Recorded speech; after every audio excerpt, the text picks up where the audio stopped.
She said it so casually, like she was ordering coffee. "Let's put our marriage on hold." I remember the way her nails tapped against her phone as she said it. The glow of the screen reflected off her eyes, already elsewhere. Paris. A month-long business trip with her boss and team. I asked nothing. She took my silence for permission. Later that night, while she packed, I watched her fold lingerie she'd never worn for me. Silk, black, delicate. She laughed when she saw me looking. "It's just for confidence," she said. I nodded.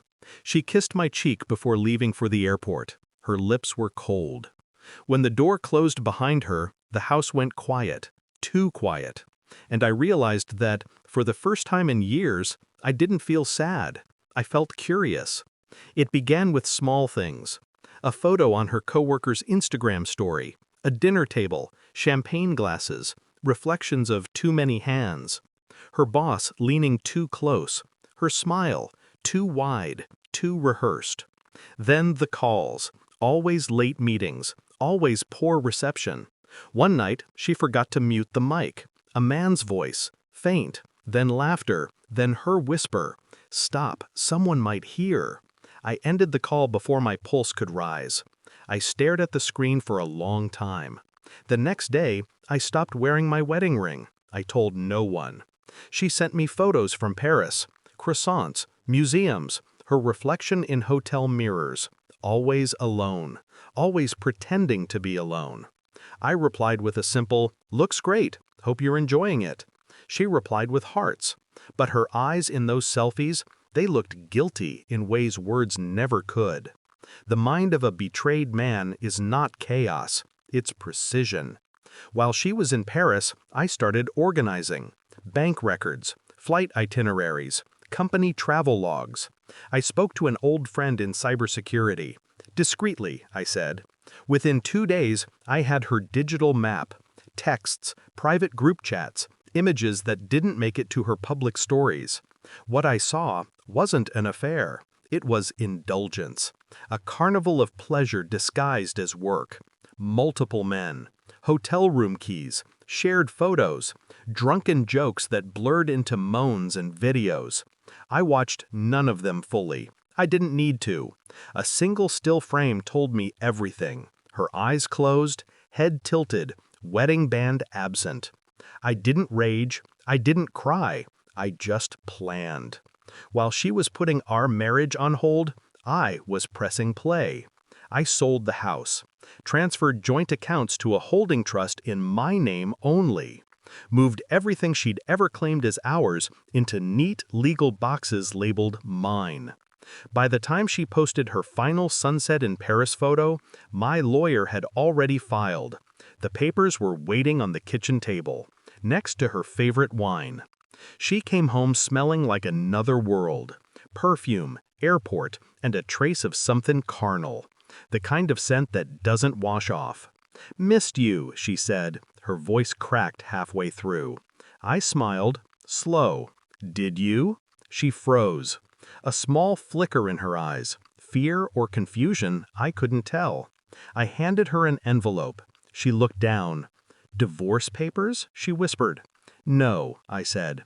"Documentation." Her hands shook as she opened it. Screenshots, photos, transaction logs, a timeline of her trip, every lie annotated in cold detail. Her lips trembled. "Who showed you this?" "You," I said. She collapsed onto a chair, whispering something about being drunk, about not meaning it, about mistakes. I watched her unravel. Her words spilled across the table like broken glass. But I didn't pick them up. When she looked up, tears smearing mascara, I spoke softly. "You went to Paris to find freedom. I used that freedom to find the truth." I poured her a glass of wine. She didn't take it. I sat across from her. "While you were gone," I said, "I sold the house, closed our accounts, resigned from the life you thought you could come back to." Her breath hitched. "You, what?" "I didn't wait," I said. "I moved on." She blinked, lost. "Moved on with who?" "With peace." I slid another folder toward her, property transfers, new business registration, my new address under a name she didn't recognize.